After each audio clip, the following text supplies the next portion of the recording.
Clicking narrow.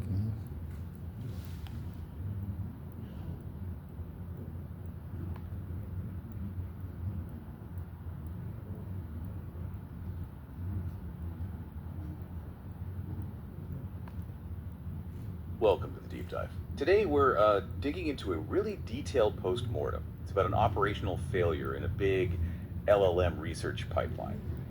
And the main takeaway, how simple inaction, just latency, can actually be catastrophic, silently catastrophic. Yeah, and the core event is so stark. A research task just stopped. It failed, leading to this massive 3-hour operational delay. We're talking 179 minutes, right? From like 7:30 a.m. to nearly 10:30 a.m. A system built for speed, doing absolutely nothing. Exactly, but here's the kicker. The really insidious part. The status message. The status message.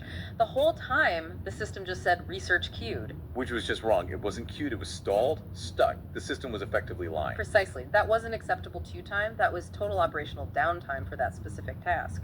And you know, the fascinating thing isn't just the lost time, those 179 minutes, it's the systemic cost, the resource drain. Okay, let's unpack that. Yeah. Why would a stalled task keep chewing up resources? Shouldn't it just, I don't know, go quiet?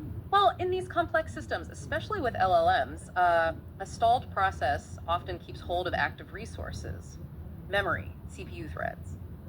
It's waiting for a response that just never arrives. Okay. And if the system isn't built to say, okay, enough waiting and kill that blocking request, it just sits there hogging capacity.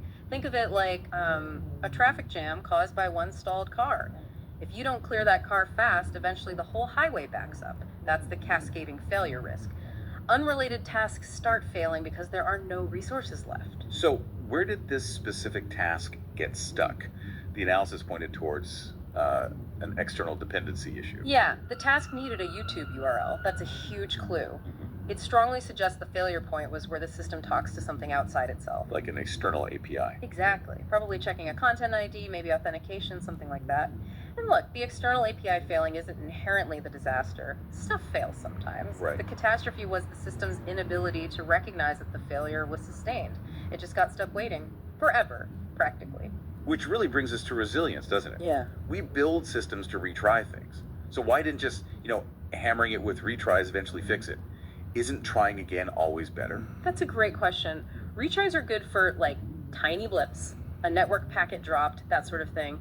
But when you're up against a persistent block, like maybe an off token is just permanently invalid or you're completely rate limited. Then retries are just pointless. But worse than pointless, they're actively harmful. You're just burning resources, hammering that locked door over and over for, in this case, 3 hours. All while the CPU and memory inside are getting clogged up, waiting for you to realize the door isn't going to open. Okay, so if retries are the wrong approach here, Yep. what's the proactive architectural answer? So this is where you